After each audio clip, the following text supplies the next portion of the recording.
Біз Тараз қаласындағы номер 39 мектеп гимназияның информатиктері Дүйсеналиева және Майкенова пән мұғалімдеріміз. Біздің авторлық бағдарламамыздың тақырыбы веб бағдарламалау. Бұл 10-шы сыныпқа арналған. Авторлық бағдарламаның мақсаты: бағдарламада білім беру үдерісінде веб бағдарлама теориялық қолдану арқылы оқушылардың цифрлық сауаттылығын арттыруға, шығармашылық және логикалық ойлау қабілеттерін дамытуға бағытталған. Сонымен қатар міндеттері: оқушыларға веб бағдарламаның негіздерін меңгерту, оқушыларға программа берілу, веб беттерді біріктіру, сонымен қатар кәсіптік қызметте қолданбалы программалардың пайдалы жақтарын білу дағдыларын қалыптастыру, оқушылардың ақпараттық тарату және қолдану, оқушыларды веб беттерді қорғау, сонымен қатар интернетте материалдар жариялау, білім беру платформасында жұмыс істеу қабілеттерін арттыру.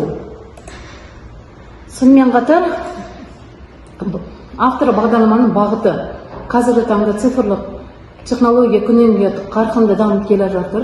Соның ішінде веб бағдарламауды оқыту бұл ең басты заман талабы десек те болады. Өйткені интернет негізінде бұл бағдарлама бойынша теориялық және практикалық білімдерін қалыптастырады, логикалық және алгоритмдік ойлау, түрлі мәселелердің кодтарын құру, олардың дұрыс шешімін табуға қабілеттерін дамытады.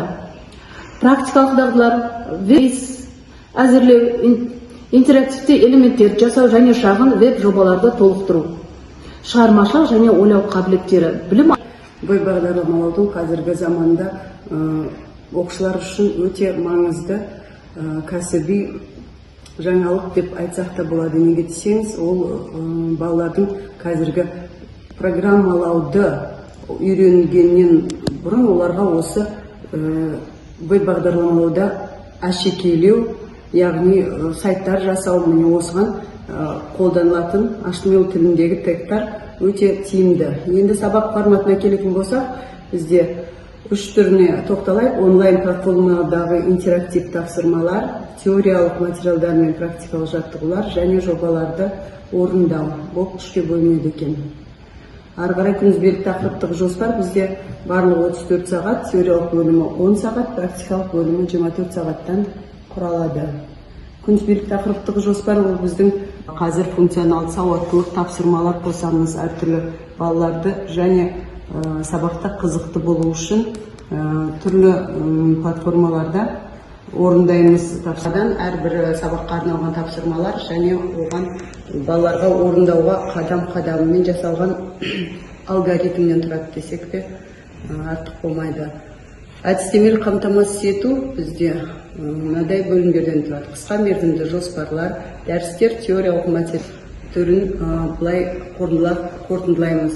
Бұл бағдарлама білім алушылардың веб технологияларды игеруіне мүмкіндік беріп, олардың шығармашылық әлеуетін дамытуға ықпал етеді. Сондай-ақ білім беру үрдісінде инновациялық әдістерді енгізуге көмектеседі.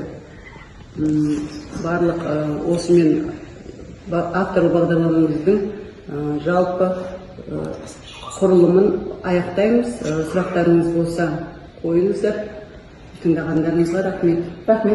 Siempre me quedará la voz suave del mar.